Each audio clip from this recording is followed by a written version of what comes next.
अपन backup लेके चले कि ना चले।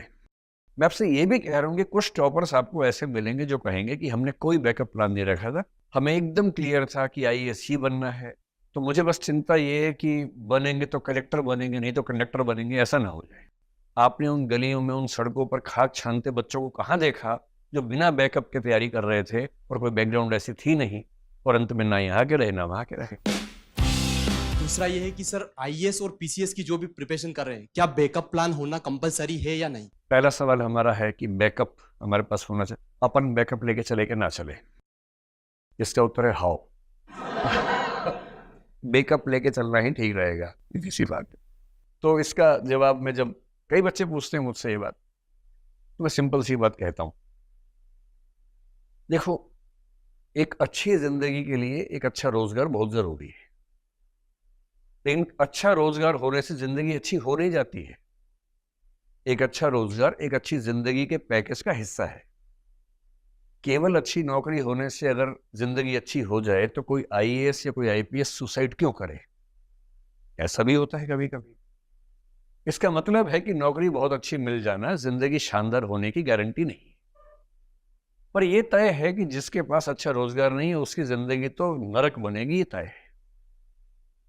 तो एक वेल सेटल्ड फाइनेंशियल लाइफ आप सबको चाहिए। अभी तो माँ बाप आपके कमा रहे हैं, पैसा भेजते हैं, आप उसको खर्च करते हैं, कभी कभी उड़ाते भी होंगे थोड़ा बहुत, तो ठीक चल रही जिंदगी। लेकिन अब उन्होंने कहना शुरू कर दिया होगा हल्का हल्का, हिंट हिंट में, कि बेटा पेड़ जैसे हो गए हो, फल कब आएंगे, है ना? ऐसा भाव आना शुरू हो गया होगा। अभी वो इनडायरेक्टली बोल रहे होंगे, धीरे धीरे डायरेक्ट बोलेंगे अगर आप नहीं मेहनत करेंगे तो, क्योंकि उनको तो चिंता है ना, उनको आपकी भी चिंता है, अपने बुढ़ापे की भी चिंता है, जो कि लाजमी है, जायज है। तो अगर आप में से कुछ बच्चे ऐसे हैं जिनके पास बैकग्राउंड ऐसी है कि अगर नौकरी ना भी मिले तो चिंता की बात नहीं है, आप में से कम 5-10% बच्चे ऐसे होंगे जिनकी बहुत बड़ी खेती है या पेरेंट्स का बिजनेस बहुत बड़ा है, कल को वो चाहेंगे कि आप संभालें अगर आप सिलेक्ट नहीं होते हैं, तो बैकअप है आपके पास। और बैकअप है तो फिर आप अलग से क्यों पढ़ाई करना चाहेंगे? मैं आपसे ये भी कह रहा हूँ कि कुछ टॉपर्स आपको ऐसे मिलेंगे जो कहेंगे कि हमने कोई बैकअप प्लान नहीं रखा था, हमें एकदम क्लियर था कि आईएएस ही बनना है, और कैसे नहीं बनूंगा, कैसे नहीं बनूंगी मैं, और मैंने बहुत मेहनत की और आज मैं आईएएस हूं। और इसमें बजेंगे जोर से तालियां, लोग कहेंगे वाह, बैकअप रखती डिस्ट्रैक्ट हो जाती, आईएएस ना बनती, बैकअप रखती आईएएस नहीं बन पाती, जिससे बैकअप नहीं रखा तो मैं भी नहीं रखता, मैं भी नहीं रखती। पर आपने इंटरव्यू उस एक का देखा जिससे बैकअप नहीं रखा और आईएएस बन गया या बन गई। उन 20 का नहीं देखा जिन्होंने बैकअप नहीं रखा था और बने भी नहीं, क्योंकि उनका इंटरव्यू कोई लेने गया ही नहीं। कोई क्यों लेगा उनका इंटरव्यू? उनको मैं जानता हूं पर्सनली। और उसके बाद वो किस गति में रहते हैं, किस स्थिति में रहते हैं, वो संघर्ष आपने कहां देखे? आप तो यूट्यूब पे देख रहे थे ना, आप तो अखबारों में देख रहे थे, आप तो टीवी पे देख रहे थे।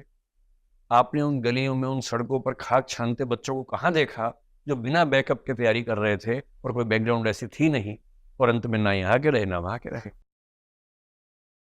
इसलिए जब भी कोई इंटरव्यू देखो हमेशा ध्यान रखो कि ये एक सैंपल है, ये एकमात्र सैंपल नहीं है, ये बहुत सारे सैंपल्स में से एक सैंपल है। तो मेरी आप सबसे गुजारिश है कि बैकअप प्लान जरूर रखना है। और बैकअप प्लान क्या हो सकता है? पहली बात तो आईएएस की तैयारी करने वालों से मैं कहता हूं कि स्टेट का पीएससी या पीसीएस एक बैकअप प्लान है आपके लिए। फिर स्टेट में भी लोअर सबऑर्डिनेट के भी एग्जाम होते हैं, जिसको जैसे उत्तर प्रदेश में आरओ बोलते हैं, रिव्यू ऑफिसर बोलते हैं, यहाँ भी उसका कुछ और नाम चलता होगा। तो पीएससी की तैयारी करके कई एग्जाम्स ऐसे हैं जो अपने आप तैयार हो जाते हैं आपके, वो भी एक बैकअप ऑप्शन है। लेकिन पीएससी की तैयारी के साथ जो दो सबसे अच्छे बैकअप ऑप्शंस मैं समझ पाता हूं, एक ये है कि लगे हाथ एलएलबी कर लीजिए या तो, और या फिर किसी एक विषय में, क्योंकि पीएससी में वैकल्पिक विषय अब नहीं होता है, यूपीएससी में तो होता है। तो हम यूपीएससी में कहते हैं कि आपका जो ऑप्शनल सब्जेक्ट है आप उसी में मास्टर्स कर लीजिए, एमए कर लीजिए। और एमए आपको पता है उत्तर भारत में कैसे होता है, एमए मतलब एमए। जब आप एमए कर लेंगे किसी विषय में तो आपके सामने बड़ा अच्छा ऑप्शन खुलता है टीचिंग का, स्कूल में या कॉलेज में। अगर 1 साल या 2 साल की छोटी सी डिग्री बीएड की है वो साथ में कर लें। सरकारी टीचर जो होता है ना हमारे देश में, उसके ऊपर बड़ी अच्छी जिम्मेदारियां हैं अगली पीढ़ी को अच्छा बनाने की। और साथ में सरकारी टीचर होने का मतलब है कि आपको मरी हालत में भी 60, 70, 80 हजार रुपए का वेतन मासिक मिलता है, जो एक गरिमापूर्ण जीवन एक छोटे परिवार के लिए पर्याप्त राशि है। तो मुझे बस चिंता ये है कि बनेंगे तो कलेक्टर बनेंगे, नहीं तो कंडक्टर बनेंगे, ऐसा ना हो जाए। बीच की स्थिति है कि एक अच्छी सरकारी नौकरी में है और उसमें रहते हुए पीएससी का अटेम्प्ट दे रहे हैं, क्योंकि पीएससी में एज की बहुत दिक्कत रही है, आप लंबे समय तक तैयारी कर सकते हैं, लेकिन एक नौकरी होल्ड कर लेना बहुत ज़रूरी है। तो मेरी आप सबसे गुजारिश है कि बैकअप ऑप्शन ज़रूर लेकर चलें। अगर आप किसी बहुत बड़ी बिजनेस फैमिली से हैं तो बस तब आपके लिए अलग बात है। अगर पढ़ाई का शौक है तो पढ़ाई करनी ही चाहिए, लेकिन डिग्री के लिए तब पढ़ना चाहिए जब कुछ उस डिग्री से फायदा होने वाला है। डिग्री से फायदा क्या दो हो सकते हैं। एक तो ये कि भाई आप तैयारी कर रहे हैं, साथ में एक डिग्री कर ली, तो इंटरव्यू में आप बता सकते हैं कि मैं इस बीच में ये कर रहा था। दूसरा, अगर एमपीपीएससी या आईएएस में नहीं हुआ तो कम से कम आप उस डिग्री की बदौलत कुछ ना कुछ पा सकते हैं, कोई नौकरी पा सकते हैं।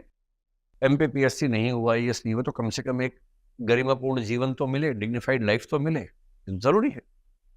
तो जिस की बैकग्राउंड ऐसी नहीं है कि नहीं हुआ तो भी पर्याप्त व्यवस्था है, घर में ही है, उन सब से मेरा आग्रह है कि बैकअप प्लान जरूर लेके चले, जरूर।